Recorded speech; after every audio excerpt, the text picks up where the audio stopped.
할렐루야. 아멘. 오늘도 예배 자리에 나오신 모든 성도님들을 주님의 이름으로 사랑하고 축복합니다. 아멘. 우리 주님의 이름으로 사랑하고 축복합니다. 인사해 볼까요? 주님의 이름으로 사랑하고 축복합니다. 아멘. 오늘 본문 말씀은 사도행전 19장 8절에서 20절 말씀입니다.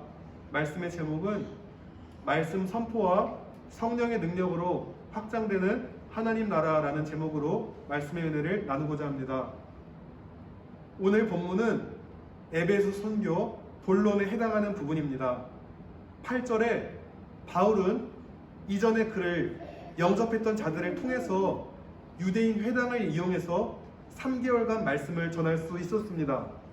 물론 사도 바울이 이렇게 하나님 나라에 대해 전할 때 예수님을 믿고 따르는 자도 있지만 오늘 본문 9절처럼 스스로 마음을 완고하게 해서 듣기를 거부하는 자도 생기게 됩니다. 그러자 바울은 두란노 서원으로 장소를 옮겨서 9절에서 10절 말씀처럼 두란노 서원에서 2년간 사역을 하게 됩니다.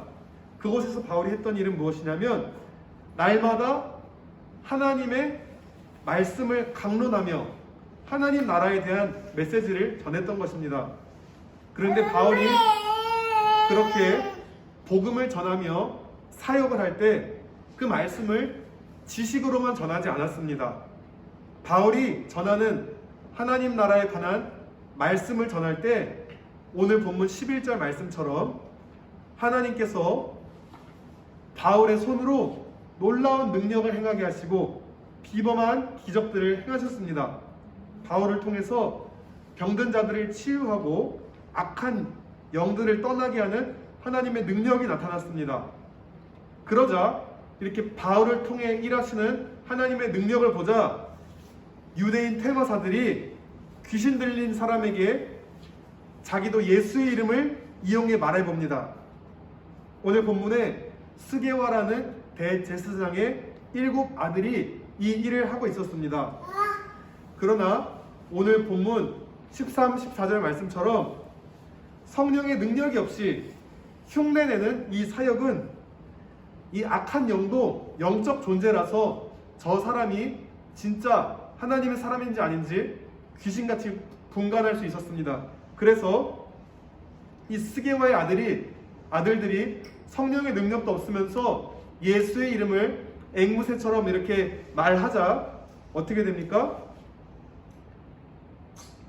내가 예수도 알고 바울도 아는데 너희는 누구냐? 하면서 그 악령 들린 사람이 그 스게와의 아들들에게 덮쳐서 그를 공격하고 스게와의 아들들은 벌거벗은 채로 도망하게 됩니다. 이것을 보면서 영적 세계에서 능력을 지니는 것은 어떤 주문처럼 주문을 외는 것이 아니라 예수 이름을 그저 주문처럼 외는 것이 아니라 믿음으로 또 그 말씀을 전하는 자의 그 사람을 통해서 진짜 하나님의 사람을 통해서 일하신다라는 말입니다. 고린도전서 4장 20절에 하나님의 나라는 말에 있지 않고 능력에 있음이라 라고 말씀합니다. 이런 일이 벌어지자 17절에 에베소의 유대인과 그리스인들 모두 두려움에 사로잡혀 그러니까 하나님을 경외하는 거죠. 모두 예수님의 이름을 높입니다. 그리고 18, 19절에 이미 믿었던 자가 자기 자신의 죄악된 것을 자백하고 또한 주술을 행하던 자들은 회개하면서 자신의 주술책을 불태웠고 이는 5만 드라크라라는 액수였습니다. 이것은 137명이 1년 동안 일하여야지 벌 수 있는 엄청난 금액입니다. 그리고 마지막으로 오늘 본문에서 중요한 구절이라 할 수 있는 20절 말씀은 다음과 같습니다. 주의 말씀이 힘이 있어 흥황하여 세력을 얻으니라 라고 하며 오늘 본문이 마쳐집니다.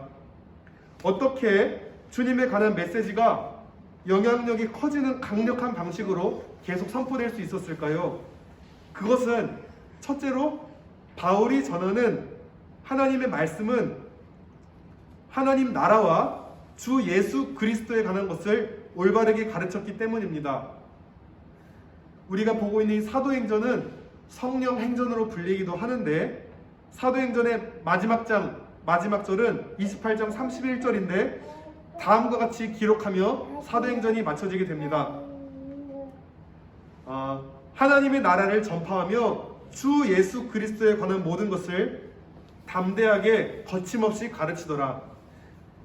사도행전의 마지막 끝절은 이렇게 하나님의 나라를 전파하고 주 예수 그리스도에 관한 모든 것을 담대하게 가르쳤다라고 하면서 사도행전이 마쳐지게 됩니다. 바울은 이렇게 복음을 전하면서 하나님께서 구약 성경에 약속한 대로 십자가에서 죽으시고 부활하시고 재림하실 것을 말씀하셨습니다. 그리고 그 말씀을 전할 때에 그저 지식으로 전한 것이 아니라 성령께서 함께 역사하셔서 바울이 말씀을 전할 때에 따르는 표적과 기사로서 그 말씀이 힘이 있고 하나님이 함께 하신다는 것을 알 수 있게 되었습니다. 우리는 이렇게 사역을 할 때 성령의 능력으로 해야 합니다. 저도 바울을 통해서 일하셨던 그 하나님의 일하심이 제게도 일어나기를 사모하면서 매일 저녁 9시에 또 이렇게 기도와 예배를 시간을 정해서 하고 있고, 또한 시간이 될 때 기도원에 가서 믿음의 사람들과 합심해서 기도하며 성령의 권능을 받고 제게 맡겨진 일들을 감당하게 해달라고 그렇게 기도하고 있습니다. 이것은 제가 목사라는 직분이 있어서 그런 것이 아니라 성도 누구라도 하나님 일을 하려면 능력을 받고 일을 해야 합니다. 모든 성도들과 믿는 자는 성령의 능력을 받아야 자신에게 맡겨진 가정과 교회와 일터에서 모든 삶의 자리에서 영적 싸움을 싸워나갈 수 있는 것입니다. 그리고 성령의 권능을 받아야 우리가 있는 모든 곳에 하나님의 통치가 임하는 하나님 나라가 완성될 것이기 때문입니다. 사도행전 1장 8절에 오직 성령이 너에게 임하시면 너희가 권능을 받고 예루살렘과 온 유대와 사마리아와 땅끝까지 이르러 내 증인이 되리라 말씀하셨습니다. 제자들이 복음을 전하기 전에 먼저 받아야 될 것은 성령의 권능을 받아야 됐던 것입니다. 마음으로는 준비되지 않은 채 빨리 먼저 가서 복음을 전하고 싶지만 주님께서는 기도하며 성령의 권능을 받기로 먼저 준비시키셨습니다. 그러면 이렇게 성령의 능력으로 담대하게 하나님 나라에 대해서 어떻게 잘 말할 수 있을까요? 그것은 기도하면서 합심하여서 기도할 때 성령의 능력이 우리에게 임하고 또한 말씀으로 잘 무장되어야 됩니다. 오늘 바울이 하나님 나라와 예수 그리스도에 관한 것을 전파할 때에 대충 알면은 그것이 올바른 복음이 전파되지 않습니다. 제가 신학대학원 다닐 때에 부속사라는 성경 공부 동아리를 참여해서 공부했던 적이 있습니다. 그 강사는 중국에서 선교를 하시다가 잠시 한국에 오신 선교사님 부부를 통해서 이 구속사라는 말씀을 배웠는데, 하루는 그 사모님에게 어떤 분이 귀신 들린 자를 신방해달라고 부탁이 왔다고 합니다. 그런데 이 사모님은 그렇게 귀신 쫓는 사역을 해본 적도 없고 이 구속사라는 줄기를 통해서 성경 말씀만 연구하고 공부했지 그런 귀신 쫓는 사역을 한 번도 해본 적이 없는데, 일단 선교사니까 그런 부탁을 받았으니까 승낙은 하긴 했는데 그날 집에 돌아와서 너무 걱정이 됐다라는 겁니다. 오늘 스게야가 그랬듯이 귀신이 안 쫓겨나서 창피당할까봐 너무 겁이 났던 게 아닐까 생각합니다. 그래서 불안한 마음을 억누르고 간절한 마음으로 복음서를 계속 묵상하고 말씀을 암송하며 그렇게 간절하게 주님 앞에 나아갔다고 합니다. 그런데 신기한 건 마음이 평안해지고 사모님이 가셔서 그 귀신 들린 자 앞에 가서 하루 종일 밤새 복음서를 묵상했는데 저절로 말씀이 튀어나오면서 그럴 때 귀신이 나가는 역사가 있었다는 얘기를 흥미롭게 들은 적이 있습니다. 우리가 말씀이 충만할 때 성령 충만할 수 있습니다. 그리고 주님 앞에 간절히 기도해야 됩니다. 간절히 기도하는 마음으로 말씀을 볼 때에 우리에게 능력이 나타날 것입니다. 디모데전서 4장 5절에 하나님의 말씀과 기도로 거룩하여짐이라. 영적 싸움에서 승리하기 위해서는 우리가 말씀과 기도로 잘 무장되어야 됩니다. 그리고 하나님 나라와 예수 그리스도에 관해서 모든 것을 전파했던 바울처럼 우리가 날마다 예수 그리스도의 죽으심과 부활, 재림의 구속사역에 관한 것을 잘 지식적으로 정리하고 우리가 있는 자리에서 전파해야 됩니다. 그런데 그것을 그저 머리 있는 지식으로 전하는 것이 아니라 성령의 능력으로 전하려면은 우리가 기도해야 됩니다. 그럴 때 하나님께서 준비된 우리를 통해서 놀랍게 역사하실 줄 믿습니다. 어떤 이는 이렇게 무엇을 전해야 될지 모르고 그저 기적과 능력이 나타나면 된다고 생각하는데 그것은 또한 잘못된 일입니다. 올바른 하나님 나라와 예수 그리스도에 관한 지식 없이 나타나는 기적은 잠깐 눈에 보이는 현상은 고칠 수 있습니다.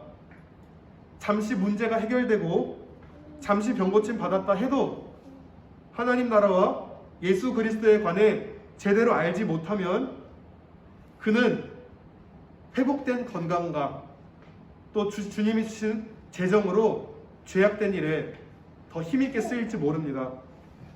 그래서 우리가 먼저 육신을 고쳐주는 일도 필요하지만 그의 영이 구원되도록 하나님 말씀에 순종하며 주님이 가셨던 십자가의 길, 자신을 부인하고 자기 십자가를 지고 예수님을 따르는 삶을 살도록 거기까지 나아갈 수 있도록 가르쳐야 됩니다. 오늘 바울이 말했던 하나님 나라는 어떤 것이냐면 온 땅이 하나님께 돌아와서 하나님의 통치를 받는 상태를 이야기합니다. 또한 온 땅이 하나님께 돌아올 뿐만 아니라 모든 민족이 하나님께 돌아와서 하나님의 통치를 받는 상태가 회복된 하나님의 나라인 것입니다. 마태복음 28장 19절에 모든 민족을 제자 삼으라고 말씀하셨습니다. 이것은 모든 민족이 하나님의 통치 아래 거하도록 하라는 말씀인 거지요. 우리가 이렇게 성령의 권능을 받고 하나님의 복음의 진리인 이 하나님 나라와 예수 그리스도를 힘있게 증거하기를 원합니다. 사도행전 1장 8절처럼 성령이 우리에게 임하실 때에 땅끝까지 증인이 되는 사명을 감당할 수 있습니다.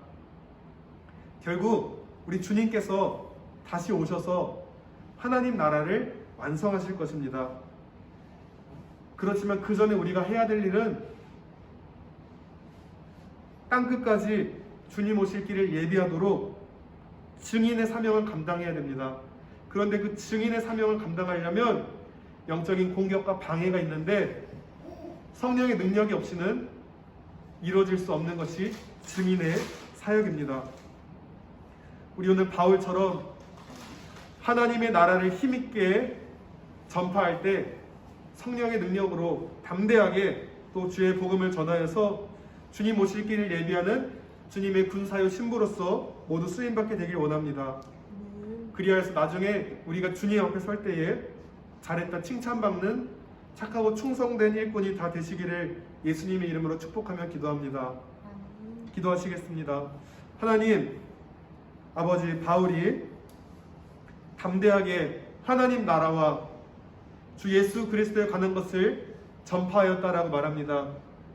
바울도 사람인데 왜 두려움이 없었겠습니까? 그러나 성령의 능력을 의지하여서 하나님께서 바울의 손수건을 가져가서도 병자가 치유되고 귀신이 쫓겨나가는 역사를 보게 하였습니다. 하나님, 이것은 그저 주문이 아니라 진실로 하나님께 간구하며 하나님을 위하여서 모든 것을 바친 그런 자에게 하나님께서 주시는 선물인 줄 믿습니다. 하나님, 우리도 성령의 능력과 권능을 받고 주의 복음을 증거하며 주님을 위해서 주님이 주신 능력을 쓸 수 있도록 우리에게도 그러한 성령의 능력을 허락하여 주옵소서. 그리하여서 주의 말씀이 흥황하여 더하더라.